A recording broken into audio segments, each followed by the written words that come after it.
un appelant d'abord qui a posé une question sur la peine de mort au Mali. Il y a un moratoire sur la peine de mort. Cela n'a pas été aboli en tant que tel, mais il y a un moratoire. Depuis plus de 30 ans, le Mali n'a pas mis ça en exercice. Sinon, l'ancien président Moussa Traoré avait été doublement condamné à mort, mais ça n'avait pas été, en tout cas, exécuté. Et ensuite, regardez, comprenez bien, suivez attentivement pour bien comprendre. La Côte d'Ivoire a dans son communiqué parlé d'exiger une libération sans délai. Est-ce et les autorités du Mali ont cédé à cela? Est-ce les mercenaires ivoiriens détenus ont été libérés? La réponse est non. OK. Est-ce que le Mali a produit un autre communiqué? La réponse, évidemment, c'est non. Le Mali, vous savez, le Mali pouvait les expulser le même jour à l'aéroport. Mais pourquoi le Mali les a détenus? Pourquoi encore le Mali a sorti, en tout cas, des preuves qui montrent A plus B que ce sont des mercenaires?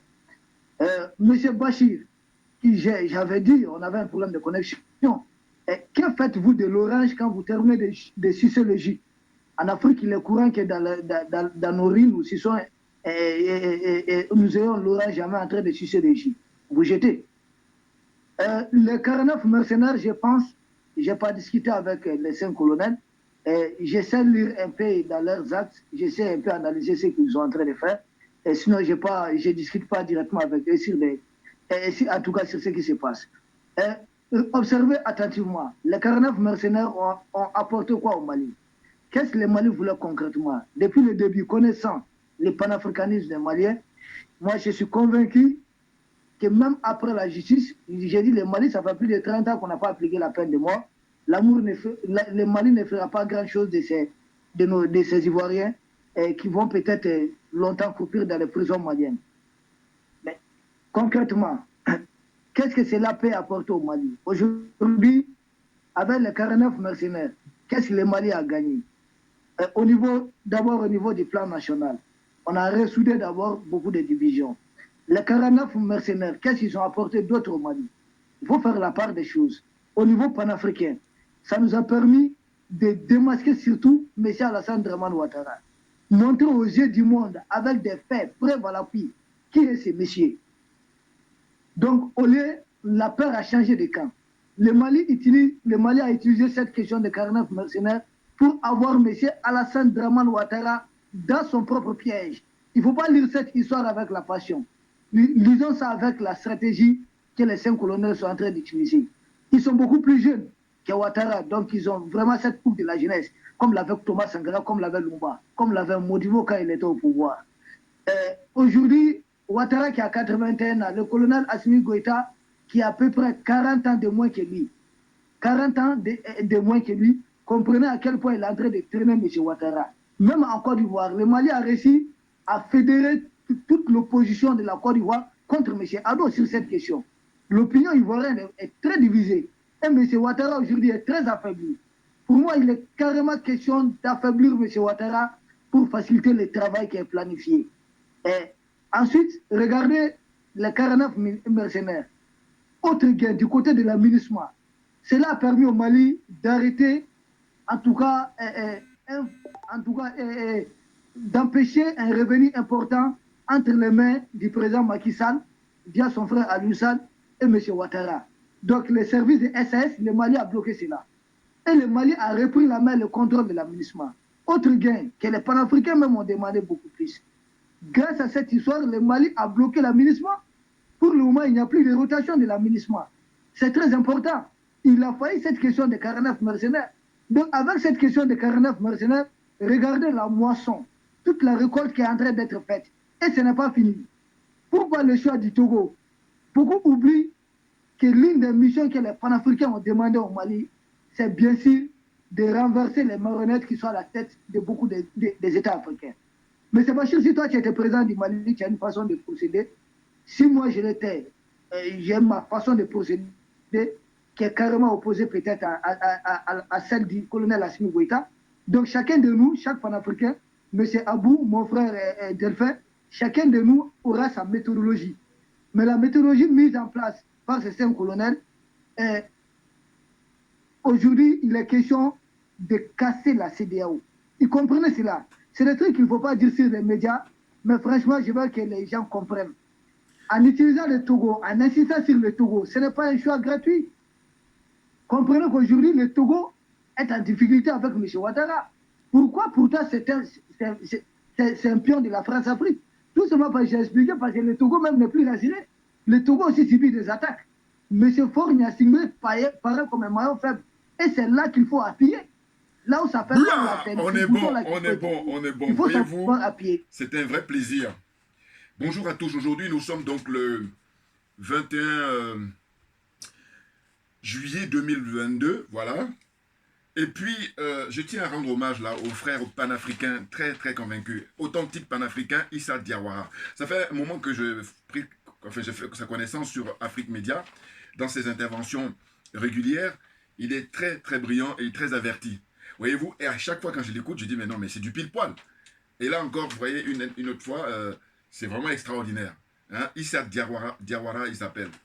Un frère du Mali. C'est-à-dire qu'avant lui, j'avais connu, j'avais fait la connaissance sur Afrique Média de notre sœur, l'imperturbable, comment elle s'appelle, Amina Fofana. Voilà. Et je lui ai dit, il ne faut pas l'appeler la dame de fer. Non, non, non. À la rigueur, il faut l'appeler l'indomptable. Voilà. Hein? La lionne indomptable. Ou la guépard, ou la tigresse. Tout ce que vous voulez, mais pas dame de fer. Non, non, non. Hein? On oublie dame de fer avec Madame Thatcher. Ce n'est pas notre problème. Donc, je me présente, Djoubian, c'est mon surnom sur le net. Accessoirement seulement, je suis spécialiste de la France. Et puis, un panafricain convaincu, un authentique panafricain. Voyez-vous, là, je vous dis, on vit une époque extraordinaire. C'est une chance. Hein.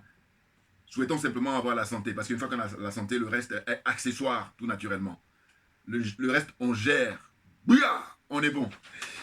Donc, vous voyez ce qu'il a dit? Il a tout expliqué. Hein? Il a dit, en fait, il a pris un thème d'image. Il dit, c'est comme une orange. Hein?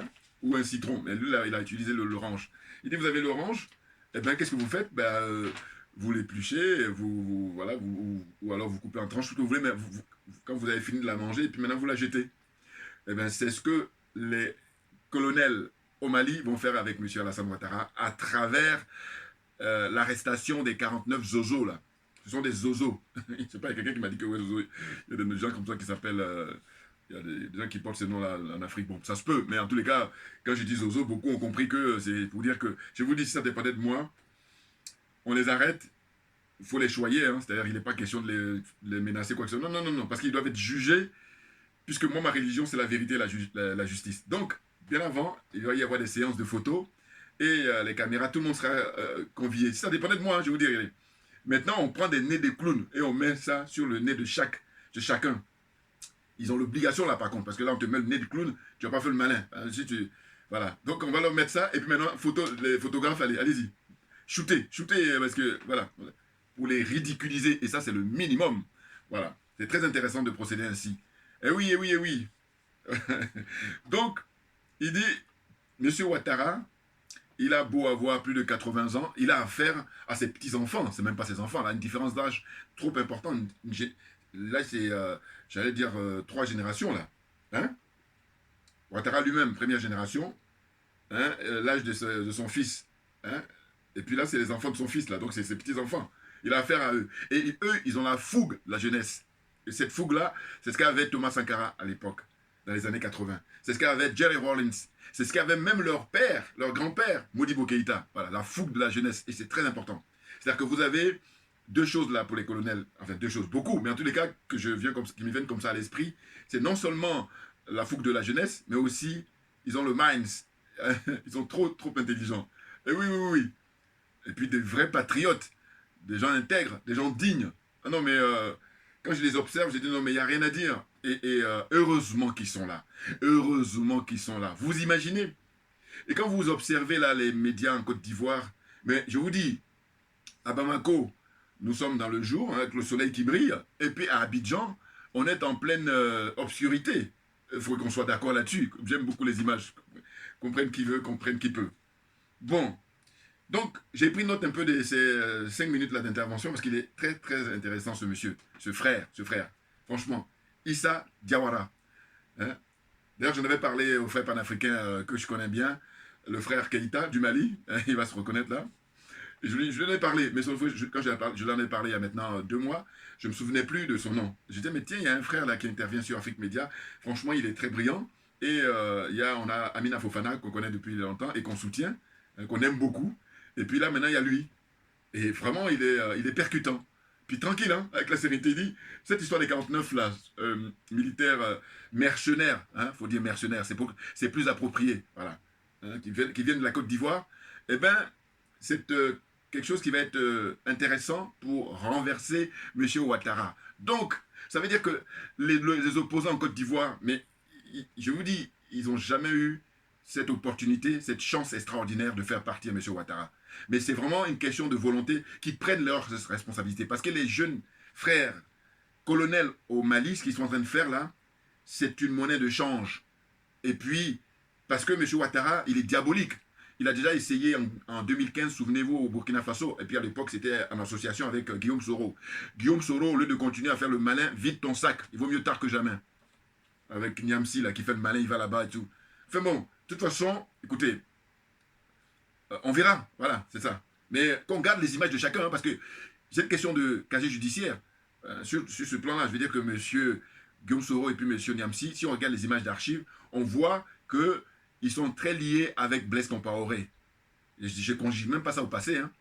Et je dis, je me répète, c'est quelque chose qui est très important. Pourquoi M. Niamsi, qui a un niveau très élevé que M. Guillaume Soro, même si Soro il dit qu'il a une licence en anglais, donc on est toujours en langue, là, en langue, c'est-à-dire littérature. Bon. Donc, tous les deux, hein, ils s'associent, même Franklin lui-même, Franklin Niamsi, tout seul, il peut faire un bouquin. Mais qu'ils écrivent un livre pour vider le sac à Guillaume Soro.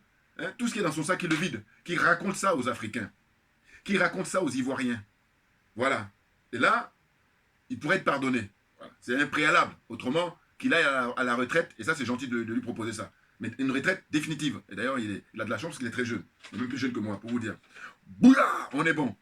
Donc, ce qu'explique notre frère panafricain authentique, Issa Diawara, il dit que, en gros, ça fait maintenant plus d'une trentaine d'années qu'il y a un moratoire sur la peine de mort au Mali. Pourquoi? Parce qu'il y a des frères qui ont appelé là, à l'émission de Bachir, pour dire, mais écoutez, ces zozos là, il faut qu'ils payent, hein, il faut souhaiter qu'il y ait la peine de mort, et puis c'est la partie de là qu'il a apporté les précisions. Il dit, il y a un moratoire, c'est-à-dire que c'est mis en stand-by. Hein? Est-ce que ça existe, comment dire, au Mali, la peine de mort, sauf que c'est mis en stand-by, et le thème approprié, enfin, comment dire, beaucoup plus savant, c'est, ou français, hein? C'est stand-by, c'est un anglophone, mais c'est un moratoire, voilà. Donc ils sont en période de réflexion, de savoir est-ce que on l'enlève définitivement ou alors est-ce qu'on le remet. Voilà, donc c'est ça. Enfin, le moratoire en quelque sorte, voilà, c'est ce qu'il voulait dire. Mais en fait, il y a un frère de Burundi, là, Burundi qui appelle aussi de temps en temps, que j'aime beaucoup, un panafricain très convaincu, qui lui fait pas de détails, lui, hein. Il dit, écoutez, le Burundi, ils ont la peine de mort. Donc avec ces gars, là, les 49, là, on les zigouille, sans détail. Et c'est pareil qu'en Algérie. Il a cité les deux pays. Voilà. Il ne badine pas. Voilà. Simplement, bon, c'est vrai que c'est pas évident pour les colonels, je peux comprendre, mais ce qui est certain, c'est qu'il faut qu'ils laissent la justice faire son travail. Et ce qui est rassurant, c'est le fait que le procureur de la République à Bamako a déjà ouvert l'enquête. Alors on nous dit que sans doute demain, demain on est le 20, oui, on sera le 22, voilà, c'est ça. Le 22, voilà, vendredi 22 juillet 2022, eh ben, ça va démarrer là, les audiences. Bon, en tout cas, l'enquête est ouverte. Hein. Une enquête ouverte par le procureur de Bamako. Ça, c'est très, très intéressant. Je ne sais pas si c'est une femme ou un homme. Voilà. En tout cas, peu importe. Mais ce qui est important, c'est déjà cette démarche-là. Très, très intéressant. Et donc, ces 49 mercenaires-là, bon, j'ai eu des fuites, je ne sais pas si c'est... bon, je pense que c'est vrai, parce que le frère qui me communique ça, il a toutes les infos. Parmi les 49, il paraît qu'il y a un qui a dû, comment dire, tellement la trouille que, bon, ça y est, il s'est laissé partir. Parce qu'on leur a rien fait, hein, parce que c'est pas dans l'intérêt du Mali de leur faire quoi que ce soit. Simplement parce que ces 49-là, c'est un trésor. Vous savez, les trésors de guerre. Voilà, quand tu vas à la chasse. Voilà. Et là, c'est pour ça qu'il dit, il faut juste que il y ait un procès qui soit diffusé à la radio et à la télévision malienne. Franchement, ça serait de la gueule. Qu'on puisse leur poser des questions comme on le fait au tribunal national. Mais la différence, ce serait qu'on serait tous là, en spectateurs, en tant que témoins, pour voir hein, quels sont les tenants et les aboutissants. Qui c'est qui les a envoyés? Et d'ailleurs, l'actualité nous démontre encore une fois que le pays, enfin le Mali, parmi tous les pays là, de la zone des aliénés, la zone des complexés, la zone des corrompus, la zone CFA en l'occurrence, eh ben, c'est le pays qui aujourd'hui, on peut parler d'indépendance et on peut parler de souveraineté. C'est vrai que ce n'est pas encore à 100%, mais par rapport aux autres, le Mali est très, très, très loin. Hein, parce que arriver à expulser là, hein, le diplomate français qui travaille avec la MINUSMA, parce qu'il lui fait petit malin. Mais lui, il a fait à la française. Hein. C'est-à-dire que comme eux, ils ont toujours eu du mépris pour nous, en réalité, comme ils ne nous considèrent pas, eh ben, ils ne trouvent pas nécessaire de respecter. Voilà. D'ailleurs, ils ne respectent même pas la loi ici. Alors, je vous dis, moi qui vis ici, voilà, par mon expérience de vie, je dis que il faut comprendre une chose. Les dirigeants français, ils me font penser, si je fais les relations avec le peuple français, il me faut penser à des enfants avec leurs parents. Je dis que il faut déjà qu'ils commencent à respecter le peuple français. C'est beaucoup plus crédible. Or, ce n'est pas le cas. Ils ne respectent pas du tout le peuple français. Sinon, on n'aurait pas eu des éborgnés, on n'aurait pas eu des morts concernant les gilets jaunes. Vous comprenez? Voilà. Donc, les gilets jaunes, il faut que ce soit la référence absolue pour les dirigeants français du 21e siècle. Les dirigeants français, l'élite française. Ah oui, oui, oui. Le traitement infligé aux gilets jaunes, il ne faut pas l'oublier, il faut le maintenir, ça. Pour leur montrer ça, mettre ça à leur gueule, là, leur montrer pour dire, voilà. Ça, à partir de là, vous devez raser les murs, vous devez vous cacher. Parce que vous ne pouvez pas revendiquer d'être des républicains, d'être des démocrates, d'être des droits de l'homme, mais de quoi? Les minimums, vous ne pouvez même pas les assurer. Donc c'est ainsi que je dis qu'en fait, nous les négros, comment voulez-vous qu'ils nous respectent s'ils ne respectent même pas leur propre... comment dire, hein, quand je disais tout à l'heure l'image que j'ai prise, j'ai dit, le peuple, c'est le parent, et puis les dirigeants français, ce sont les enfants. Donc j'ai dit même à mes propres enfants, hein, qui aujourd'hui sont des adultes, je leur dis, écoutez, si vous ne respectez pas papa et maman, et puis dire que vous allez aller respecter des gens à l'extérieur, c'est du bidon. Ça n'a pas de sens. C'est pas sérieux. C'est pas crédible. Voilà, c'est ça. Moi, j'aime trop les cohérences. Tu commences d'abord par respecter tes propres parents, et puis là, ça va aller de source pour respecter les gens à l'extérieur. Et d'ailleurs, même les gens à l'extérieur, on pourrait parler de facultatif. En revanche, pour les parents, il n'y a pas de facultatif. C'est pas facultatif. C'est-à-dire que tu n'as pas le choix. Voilà. En tout cas, moi, dans mon paradigme, dans ma philosophie de vie, voilà. Comprenez bien. C'est très clair. Hein. Ah oui, oui, oui. Non, non, on rigole pas. Ouais, on est sérieux. Et puis, on a beaucoup de rigueur. Mais ça, toujours pour faire que tout le monde soit gagnant. C'est ça, notre démarche. Vous comprenez? Donc, pour reprendre un peu ce qu'il a dit le frère Issa Diawara, et il disait que le fait d'avoir arrêté ces 49 zozos, là, les mercenaires qui viennent du Côte d'Ivoire, là, eh ben, ça a permis de ressouder les Maliens. Voilà. Là, ils ont montré un peu un extrait. Je vous enverrai le lien, ou ceux qui sont les plus...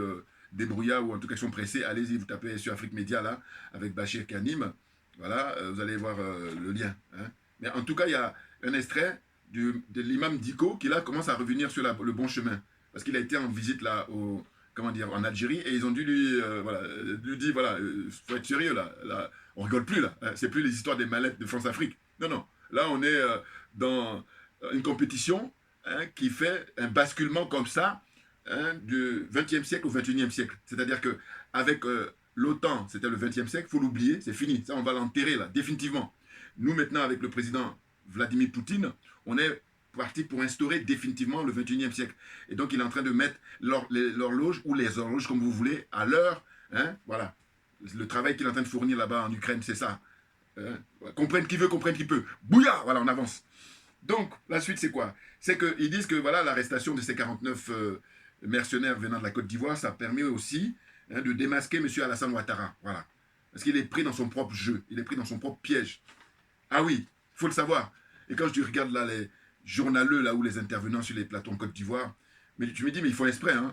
Non. Mais parce que c'est des corrompus. Je vais vous dire là, ces gens-là, vous les écoutez aujourd'hui, mais quand que dis-je, monsieur Alassane Ouattara ne sera plus en vie, vous allez voir qu'ils vont changer radicalement de, comment dire ça, de posture, voilà.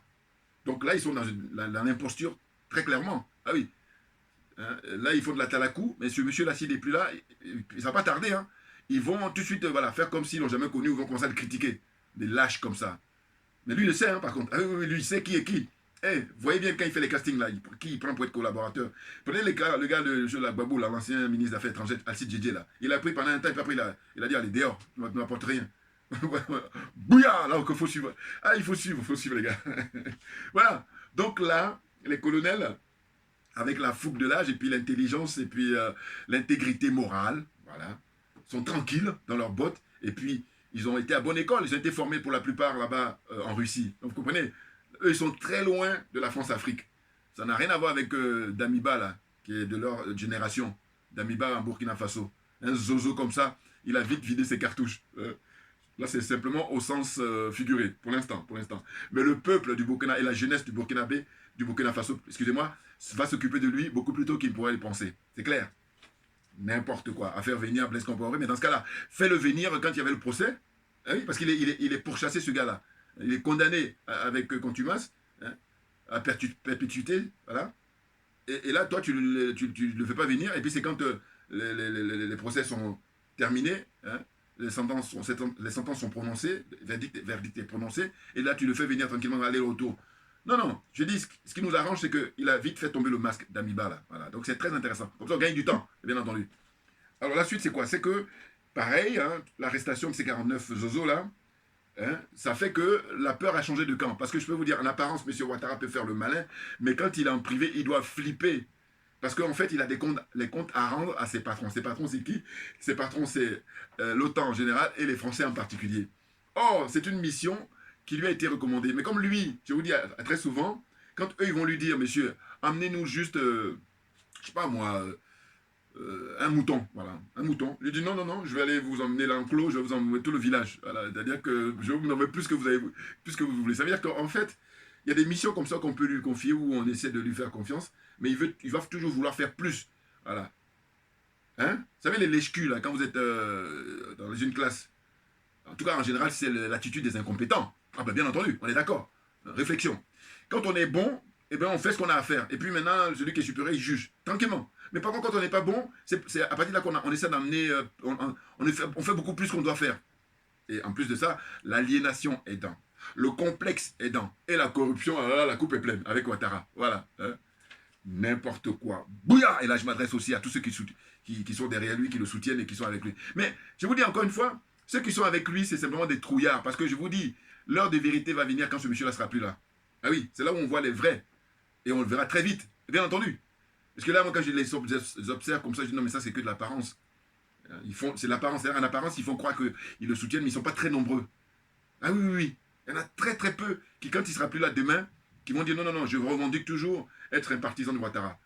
Chiche, ça serait intéressant. Mais on sait très bien, parce que voilà, c'est dans l'être humain, malheureusement, et puis c'est vérifié. Voilà, donc bon, je n'ai même pas envie de continuer là-dessus.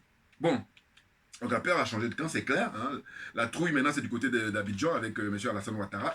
Alors, je tiens à rappeler que ça n'a rien à voir avec le peuple. On est d'accord. Ça n'a rien à voir avec le peuple malien, ni avec le peuple ivoirien. Et d'ailleurs, c'est les mêmes peuples, parce qu'on parle le bambara quand on est au Mali, et on parle le djoula quand on est en Côte d'Ivoire. Mais c'est la même langue. Donc ça en dit long sur les liens qu'on peut avoir. Et oui, je veux dire, quand vous avez deux pays dont, il y a des langues qui sont communes, mais la messe est dite. Et d'ailleurs, ça nous démontre, même ceux qui n'ont pas fait de longues études, c'est quand on vous parle de la conférence de Berlin, où ils se sont fait plaisir, les Occidentaux, hein, eh bien, il y a des pays, hein, des endroits qui étaient ensemble avant qu'eux, ils arrivent là, dans leur conférence en 1884 et 85. Hein, je vous dis, ça a duré quelques mois, mais ça a été à cheval sur 2 ans. Mais c'est 3 mois, je crois, si je ne me trompe pas. Hein, 3 mois, à peu près, 3-4 mois, là. Voilà, que ça a duré cette conférence-là. Et ils sont partagés comme ça l'Afrique. Et du coup, on voit très bien, hein, là, le Mali et la Côte d'Ivoire, eh ben, le Burkina Faso et la Côte d'Ivoire, tout ça, c'est des mêmes voilà, secteurs, même région, même peuple, voilà. Et du coup, les peuples ne sont pas concernés. Ça regarde M. Ouattara et les Français et ses patrons. Voilà. C'est eux qui doivent rendre des comptes maintenant au peuple africain. Et qui se dépêchent, parce qu'on les a pris la main dans le sac. J'avais fait une première vidéo là-dessus où j'ai dit que M. Ouattara a pris la main dans le sac, mais quel terme voulez-vous trouver d'autre que ça? C'est la main dans le sac, parce qu'en fait, les autorités maliennes, avec la classe qu'ils ont, avec l'intelligence qu'ils ont, avec l'intégrité qu'ils ont, ils ont mis tout en œuvre sur le plan diplomatique. Ils ont mis les formes et les fonds aussi. C'est-à-dire qu'ils ont pris la peine, le soin, la bienveillance, la bienséance, de poser des questions aux autorités ivoiriennes, hein, à tous les échelons. Hein. Le ministre, le premier ministre, et puis voire même le président de la République, et le chef d'état-major, tout ça, dites-nous, les 49 mercenaires, les Zozo là, ils sont chez nous ici avec les passeports de Côte d'Ivoire. C'est quoi là? Et non, on ne sait pas pourquoi ils sont là-bas. Et puis maintenant, c'est quelques heures après, on va dire 48 heures, ou 72 heures, je ne sais plus, et là, ils viennent dire maintenant, non, finalement, on va rectifier. Écoutez, compte tenu, parce que ça, c'est une question d'enjeu et c'est une question de gravité. Ah ben oui, ces gens-là, écoutez, les avions, les voitures, les camions rentrent au Mali et sortent tous les jours au quotidien. Hein, je veux dire, dans la marche normale du quotidien. Bon, pour l'activité économique ou l'activité touristique, tout ce que vous voulez. Bon, touristique, ça c'est économique aussi. Bon. Et je veux dire que la vie, quoi, la vie. Bon. Mais eux, quand on les arrête, ils sont avec quoi? Ils sont avec des trilles et ils sont surtout avec un aéronef, parce qu'ils sont venus avec deux aéronefs, un aéronef, hein, les avions militaires là, ils étaient dans eux, dans un, et puis un deuxième qui arrivait même le premier, bourré d'armes. Mais attendez, je dis, soyons sérieux, hein, ils ne sont pas venus pour les mariages, ils ne sont pas venus pour un anniversaire, hein, ils ne sont pas venus pour du tourisme. Hein. Ils sont un peu comme un guignolo là, quand on attrape la République centrafricaine qui lui, on le chope et puis il dit non, je travaille dans l'humanitaire. Ah bon? Et quand on fouille ces affaires, on trouve quoi? On trouve du Viagra, on trouve plein d'armements, mais de l'arme lourde, hein, voilà, et des tirs, et des armes pour tireurs d'élite. Bon, attends, toi, c'est un drôle de humanitaire, enfin bon, vous voyez, mais on a l'heure d'Internet, on a l'heure de réseaux sociaux, et ces gens-là, je dis qu'ils sont restés bloqués au XXe siècle. C'est pour ça que maintenant, là, c'est très intéressant de pouvoir les arrêter et puis de les confronter à leur réalité. Et de dire, écoutez, vous êtes has-been, voilà, vous n'avez pas compris que le monde a changé, et là, vous avez affaire maintenant à une génération d'Africains qui est décomplexée, qui sont décomplexés, hein, qui ne sont pas aliénés et qui ne sont pas corrompus. Voilà. Là, maintenant, on va jouer balle à terre, hein, balle au centre. En tout cas, nickel.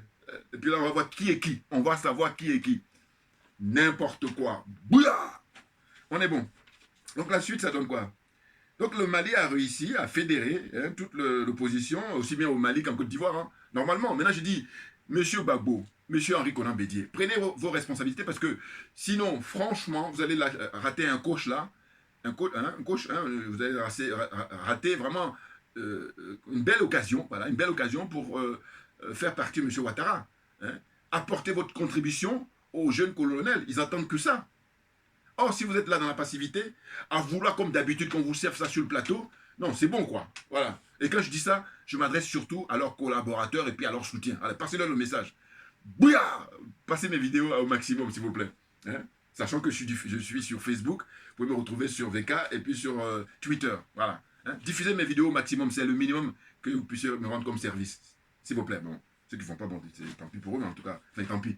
Chacun fait ce qu'il veut, mais en tous les cas, je trouve que ne pas le faire, c'est ne pas jouer le jeu, et puis ben, ça rime à rien en fait, voilà, le fait de ne pas partager. Ça rime à rien. Vous faites plaisir tout seul, mais non. Non, non. Il faut optimiser votre abonnement, si j'ose dire. Voilà, je ne sais pas si j'ai réussi à vous convaincre. Enfin bon, bref, ceux qui m'ont compris, tant mieux, puisque moi, tant pis, voilà, c'est ça, je dirais ça plutôt. Donc les colonels, comme j'ai dit tout à l'heure, ils ont la foule de la jeunesse, hein, moins de 40 ans ou 40 ans, voilà, ça tourne autour, et puis M. Ouattara, pendant ce temps-là, lui, il est entre 80 et 85 ans, minimum, hein, c'est né vert, né vert. Voilà, suivez mon regard. Donc vous comprenez, hein, il a affaire à ses petits-enfants, mais sauf que lui, il est dépassé par les événements, ce monsieur. Mais très clairement, il est dépassé par les événements. À la rigueur, dans les années 90, c'est-à-dire quand il est arrivé en tant que Premier ministre, bon, là, lui était un peu plus jeune, même si à l'époque, je ne sais plus si on fait le calcul, est-ce que, voilà. Mais en tous les cas, il avait comme ça la force, aussi bien physique qu'intellectuelle, pour pouvoir... Mais là, aujourd'hui, le monsieur, il fait du surplace. Hein, limite même, il est condamné à mort. Voilà. Comprenez, hein, quand je parle de condamné à mort, c'est que les francs-maçons, là, comme lui, ils ont signé avec le diable, avec des forces obscures. Ce qui fait que, ben, ils sont dans une situation de... Il ne peut plus faire marche arrière. Voilà. C'est pour ça que je parle de condamné à mort. Mais oui, mais voilà. Tous les actes qu'ils posent là, il ne peut plus. C'est comme ça. Voilà. C'est pour ça qu'il ne faut pas mettre le doigt ou faut pas dans leur comment on appelle ça, secte là. Voilà. Ils ont des sectes au pluriel. Hein. Il n'y a pas que la franc-maçonnerie. La franc-maçonnerie, je rappelle toujours que c'est la plus connue, mais il n'y a pas qu'elle. Il y en a tellement. Voilà. Et donc, mettez pas le doigt, n'allez pas, parce que sinon, après, vous pouvez, comme dirait le frère Mbala, il dit, c'est pas des organisations où quand tu rentres, on fait ton pot de départ avec il n'y a pas un pot de départ avec, comment dire, un verre de champagne.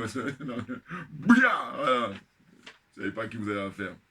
Non, mais alors, on va rester sérieux. Ça veut dire que c'est un plaisir hein, de voir que ils font preuve d'intelligence hein, dans la manière dont ils gèrent ce dossier-là. Voilà. Tranquille.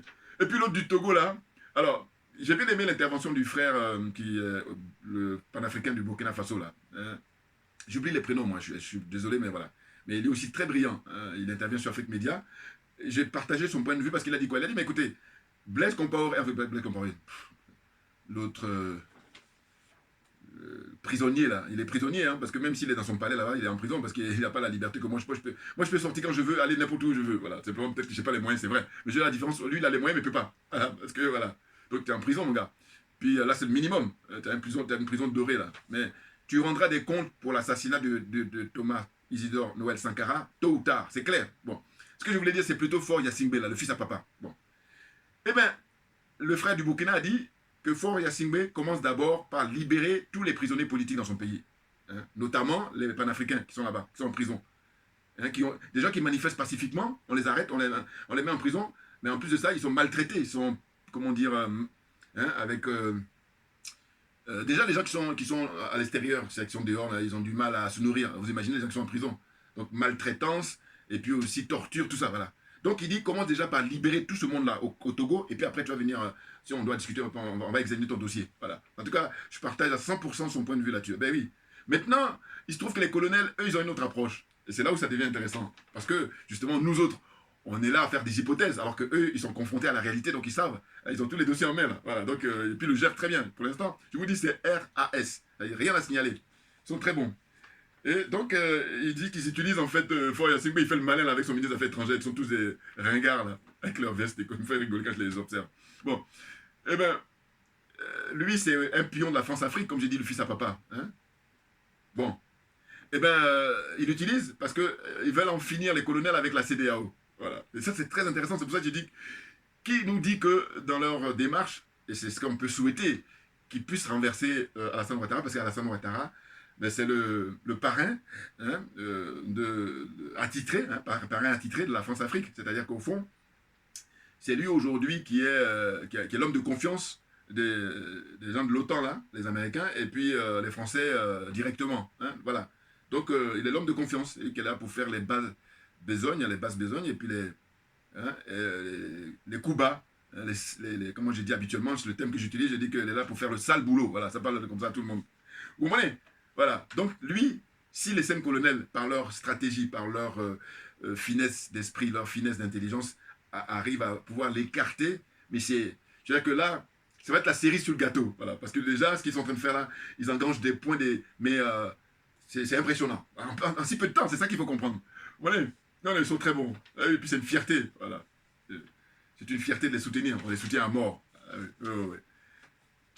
Les colonels au Mali, conduite avec Assimi Goïta et le Premier ministre Choguel Maïga, on ne change pas une équipe qui gagne. Voilà. On ne change pas une équipe qui gagne. Voilà. Ils sont vraiment très très bons. Non, c'est un plaisir. Donc, il y a un truc qu'il a signalé tout à l'heure, là, le frère Issa Diawara, que j'ai trouvé extraordinaire, parce que je ne savais pas ça. C'est qu'il dit que, en fait, eh ben, l'arrestation des 49 mercenaires, ça a permis, en fait, au colonel, hein, en tout cas aux dirigeants maliens, d'empêcher un revenu important de Macky Sall et son frère, Alioune Sall et Ouattara. Il y a un service là-bas qui s'appelle le service SAS, vous voyez. Bon, ceux qui s'y connaissent en littérature, et puis en littérature policière, tout ça, les films, les trucs comme ça, c'est connu, hein, SAS là, voilà. Bon, moi je ne suis pas très accro, mais voilà. Donc, en gros, monsieur, comment dire, Macky Sall et son frère, ils sont dans un business comme ça, hein, dans cette société-là, une société de service qui bosse là-bas. Vous vous rendez compte, quand je dis souvent que ces gens-là sont des hommes d'affaires, ce ne sont pas des hommes politiques, voilà, on a encore une énième fois l'illustration. Et ils sont associés aussi avec Ouattara. Voilà. Parce que ceux qui sont politiques, c'est M. Gbagbo. Voilà. Mais bon, lui, il s'entoure avec des oseaux, il s'entoure avec des bras cassés, et du coup, voilà, ça donne ça. Alors qu'il a un potentiel au point de vue voilà, de son expérience politique. Mais voilà, c'est pas suffisant, visiblement. Il s'entoure mal. Je dis ça tout le temps, mais bon, il y en a qui ont compris, tant mieux. Ceux qui n'ont pas compris, tant pis pour vous. Donc, hein, franchement, alors, le frère, j'aime bien le thème qu'il utilise, Issa Diawara, il dit, là, le Mali est en train d'engranger plein de bénéfices grâce à l'arrestation des 49 là. Pourquoi? Parce que, rappelez-vous, il y a maintenant quelques semaines, à l'ONU, le Mali avait dit, nous demandons la fin de la mission de la MINUSMA, là. Et les Américains et les Français disent, non. Bon, comme ils sont très puissants, donc ils ont réussi à forcer la main. Mais sauf que les Maliens ont dit, bon, malgré tout, nous, comme on dit qu'on est un pays indépendant et souverain, on ne voudra pas que les Français survolent, hein, parce que c'est là où ils profitent pour nous déstabiliser et puis nous faire du mal. Voilà, donc on ne voudra pas. Mais là, avec l'avènement des 49 Zozo, là, mais c'est open bar maintenant pour les autorités maliennes. Tout ça, c'est ce que j'appelle le don du ciel. C'est les dons, hein, c'est divin. Ah oui, oui, oui. Non, non, très clairement. Ah oui, oui. Et ils sont en train d'engranger là, avec l'aide du ciel, avec l'aide de... Voilà, parce que moi, comme je vous dis, ma religion, c'est la vérité et la justice. Donc voilà, je laisse maintenant ceux qui sont musulmans, ceux qui sont chrétiens, ils choisissent leur Dieu. Mais voilà, donc en gros, c'est ce que je vais... J'espère que je vais comprendre là. Là, c'est très intéressant. Ah oui, oui, oui. Donc là, on va finir même par dire merci à M. Ouattara. Les amateurs, ils croient qu'ils sont professionnels. Là, tu as affaire à des professionnels, là. Hein. Ah oui, oui. Non, non, ils sont professionnels. Parce que là, sinon, vous vous rendez compte, les mecs, ils arrivent à l'aéroport avec des passeports. Quand on regarde, c'est marqué menuisier, c'est marqué, je sais pas quoi, étudiant ou étudiante, et puis c'est marqué quoi, blanchisseur, maçon, enfin, n'importe quoi, voilà, n'importe quoi. Voilà. Hein? Donc, franchement, grâce à l'arrestation des 49 Zozo, là, eh ben, les autorités maliennes, ils sont en train vraiment de réaliser quelque chose d'extraordinaire, voilà, hein, au point de vue de faire avancer la cause panafricaine, et surtout pour libérer le peuple malien, libérer le peuple africain, de manière générale, le peuple malien en l'occurrence. Vous comprenez? Donc, il dit que le Mali a bloqué les manœuvres de la MINUSMA, voilà, et tout à l'heure, j'ai signalé l'expulsion du diplomate français là, qui travaille à la MINUSMA. Parce que lui, il faisait le malin à tweeter pour dire que oui, les autorités maliennes, ils avaient reçu l'information. Non, mais attends, c'est quoi ton problème? Alors, donc, il lui a donné 72 heures. Allez, dégage. Allez. Avant toi, on avait déjà expulsé l'ambassadeur qui était en titre. Voilà, donc, c'est peut-être toi, tu es même un petit gars. Donc, il est allé. Et je vous dis, mais, hormis l'expérience du Mali, dites-moi, si on revient en arrière, dans les 15 là, les aliénés, les complexés, les corrompus, dites-moi, voilà, sur mon t-shirt, quel pays avait cette démarche-là? Dites-moi, moi, dans les commentaires, amenez-moi. C'est pour dire que le Mali, hein, en espace de 1 an, 1 an et demi, là, mais, ils sont en train de foutre des claques comme ça à la France-Afrique. Bah, bah, allez, retour. Bah, bah, bah, bah. Voilà. Mais ça, c'est juste, comme dirait le président Vladimir Poutine, pour l'instant, c'est l'échauffement. Hein, parce que là, ils ont commandé des appareils, paraît-il, là, des appareils tout neufs auprès de la Russie. Là, ils vont prendre la vitesse de croisière parce qu'il y a le maître qui est au Kremlin. Eh oui, non, non. Là, ils ont été à bonne école, je vous dis. C'est du lourd, c'est du très, très lourd. Très intéressant. Donc, il est question d'affaiblir Ouattara. Mais bien entendu. Ah ben oui, c'est la démarche qu'ils sont en train de faire là. Ils vont l'affaiblir. Et il serait temps. Il serait grand temps. Et on les y encourage. Et je dis, les gens en Côte d'Ivoire là-bas, les hommes d'opposition là, dépêchez-vous. En train de faire la sieste. N'importe quoi. Bouillard. La récolte, voilà. Et la moisson, suite à l'arrestation des 49 mercenaires, mais c'est... et j'aime bien les thèmes qu'il tient, lui dit la moisson, mais bien entendu, ils sont en train d'engranger là, ils engrangent. Eh oui, mais parce qu'ils sont très intelligents, c'est ça que ça veut dire. C'est pas des idiots comme, comment dire, Ouattara et compagnie là, parce que lui, comme il a les armes de l'armée française, et il croit qu'il est Dieu sur terre. Vous vous rendez compte? Vous vous rendez compte? Et puis ceux qui le soutiennent, parce que je dis, Ouattara et son épouse, c'est une chose, mais ceux qui le soutiennent. Ah, je ne lâcherai pas parce que je dis, ce qui fait qu'il continue à faire une fuite en avance, parce qu'il a des gens autour de lui, même s'ils sont là juste pour une période, hein, le temps qu'il est vivant, mais ils sont là quand même. Voilà, c'est ça qui fait qu'il fait le malin. Mais sinon, si ces gens-là disent, moi écoute, on est au 21e siècle, ça suffit, hein, ça fait des siècles que le peuple noir souffre, hein, pour quelle raison? Qu'est-ce qui justifie ça, hein? Pour vous, votre petit confort, hein, les miettes que vous avez là, c'est ça qui va justifier qu'on fasse souffrir indéfiniment le peuple noir, le peuple africain? Question. C'est ça que je dis que doivent se poser comme question, s'interroger les gens qui soutiennent les Macky Sall, qui soutiennent les Paul Biya, qui soutiennent les... Paul Biya, je reviendrai parce qu'il y a une visite qui est prévue là de Macron, mais là je reviendrai. C'est très intéressant. Je crois que la visite de Macron est prévue là-bas pour le 25, la semaine prochaine. Yaoundé là, ou à Douala, en tout cas au Cameroun. Voilà. Yaoundé c'est la capitale. Bon, mais je veux dire, en fait, ce à quoi on assiste, c'est que il est question de casser la CEDEAO, bon ça je l'ai déjà dit, à travers le choix de Faure Gnassingbé, moi je l'ai déjà dit, hein, c'est un choix stratégique, bien évidemment. Hein. Donc il y a un compte à régler avec la CEDEAO, c'est très important, non mais c'est très... Parce que la CEDEAO, ils sont tous des corrompus. Hein. Donc je dis, comme je disais tout à l'heure, je faisais les gens que j'énumérais, les gens qui soutiennent Alassane Ouattara, les gens qui soutiennent Patrice Talon, les gens qui soutiennent Bazoum du Niger, là. Bazoum lui va tomber à un moment ou à un autre aussi, ça c'est clair. Oui, parce qu'il fait le malin là, mais je vous dis... Non, non, mais parce qu'on a un tournant, mais les gens ont un éveil de conscience grâce à Internet, tout naturellement. Et puis aussi, les gens sont formés, voilà. Le nombre d'Africains formés aujourd'hui au XXIe siècle, on est d'accord que quand on était au XXe siècle, ce n'était pas le cas. Bon. Et fort heureusement. Maintenant, ce qui est malheureux, c'est que ceux qui détiennent des postes importants, ben, ils ne font pas le nécessaire, c'est pour ça. Alors que s'ils font le nécessaire, on va accélérer le mouvement, c'est clair. Et dans tous les domaines. Hein. Suivez mon regard. Donc le Mali a des conseillers très très lourds. Hein. Le conseiller c'est qui? Ben, c'est la Russie, d'une part, et puis l'Algérie d'autre part. C'est pour ça que le frère Diawara, il dit soyez serein, soyez serein. Non mais ça fait plaisir de l'écouter, parce que ouais, c'est vrai qu'il est très rassurant, parce qu'il apporte des arguments et puis des éléments précis. Hein. Bien, c'est du lourd. Il dit non, non, non. Là maintenant, là, Assimi Goïta, il est en train de jouer à un niveau. Hein, il a fini la division première ou... non, non, non, non. Là maintenant, il est en Coupe du Monde. Là, voilà, il est en Coupe du Monde. Et en Coupe du Monde parce qu'il a passé les phases éliminatoires. Là, voilà. Ah oui. Le fait d'avoir expulsé l'ambassadeur de France, le fait d'avoir expulsé l'armée française.